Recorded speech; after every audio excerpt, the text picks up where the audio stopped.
आप जानते हैं, और एक नया साल, हम एक नए युग में कदम रख रहे हैं। आप जानते हैं, नए विश्वास और नई हर चीज के साथ एक नया साल हम पुराने को पीछे छोड़ना चाहते कभी हैं। कभी आप पुराने को नए में नहीं ले जा सकते, इसलिए मैं सिर्फ पुराने को पीछे छोड़ना चाहता हूं और मैं इस नए साल में कदम रख रहा हूं।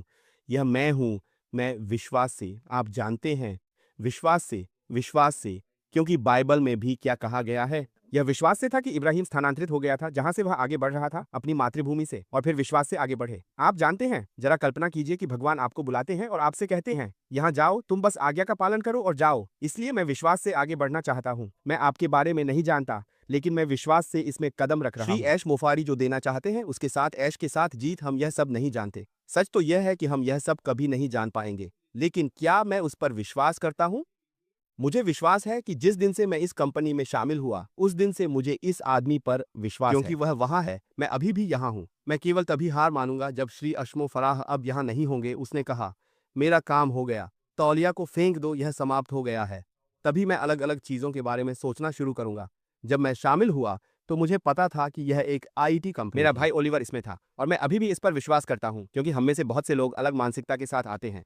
लेकिन मुझे पता है कि मैं एक आईटी कंपनी में शामिल हो गया हूं जो बड़े पैमाने पर होगी, और मैं अभी भी इसे देख सकता हूं और इसे महसूस कर सकता हूं, और विश्वास से मैंने इसे प्राप्त किया केवल एक चीज जिसे मैं अब 2025 देखना चाहता हूं, हालांकि मैं इसे बहुत बहुत छोटा रखना चाहता हूं। आप जानते हैं, हम इसमें कदम रखना चाहते हैं। मैं इसके साथ कदम रखना चाहता हूं। श्री ऐश ने बात की। आप जानते हैं, उठो, उन्होंने कहा, मैं आत्मविश्वास और साहस के साथ और नेतृत्व के साथ कदम रखना चाहता हूं। ईमानदारी से। ऐसा इसलिए है क्योंकि हम जिन प्रश्नों का उत्तर देते हैं उनमें से एक नेतृत्व के बारे में है। क्या आप एक नेता बनना चाहते हैं? हाँ, क्या आपको नेतृत्व करने की आवश्यकता है? यहाँ तक कि अगर मैं लोगों का नेतृत्व नहीं करता हूँ तो मैं खुद का नेतृत्व करना चाहता हूँ। मैं साहस और आत्मविश्वास के साथ कदम रखना चाहता हूँ, और नेतृत्व के साथ मैं खुद को सुश्री अशमो फराह जो कर रही है, मूल्य, इस कंपनी के निर्माण के उद्देश्य के साथ संरेखित करना चाहता हूँ। मेरी प्राथमिकताएं क्या हैं? कभी कभी हम अपने लक्ष्य निर्धारित करते हैं, लेकिन हम प्राथमिकताएं निर्धारित नहीं करते हैं। 2026 में आपकी प्राथमिकता क्या है? क्या राख के साथ जीत आपके लिए आखिरी होगी? तो आप अपनी प्राथमिकता निर्धारित करते हैं, और राख के साथ जीत आखिरी है। यदि यह आपका आखिरी है, तो मुझे विश्वास है कि आप संघर्ष करेंगे, क्योंकि हम एक सीखने के मंच में कदम रख रहे हैं। एक ऐसा मंच जो वास्तव में संकुचित होगा, जहां हमें सीखना होगा। कोई भी आपके लिए यह नहीं कर सकता, आपको इसे स्वयं करना होगा। इसलिए यह मेरी प्राथमिकता होगी। मेरी प्राथमिकताओं में से एक, जो मैंने पहले ही 2026 पर निर्धारित कर दी है, मैं गति के साथ कदम रखना चाहता हूं। गति, वह गति मेरी प्राथमिकता होनी चाहिए, स्पष्टता के साथ। मुझे भ्रम पर स्पष्टता का चयन करना होगा। जो शोर हम सुनते हैं, लोग बहुत अधिक शोर सुनते हैं। मैंने अपना कान बंद कर लिया है। मैं फिर से शोर नहीं सुनना चाहता। मैं श्री ऐश मोफारा से स्पष्टता सुनना चाहता हूं। हम हमेशा ओलिवर के साथ इस बारे में बात करते हैं। केवल श्री ऐश मोफारा को मैं सुनूंगा, और कोई नहीं।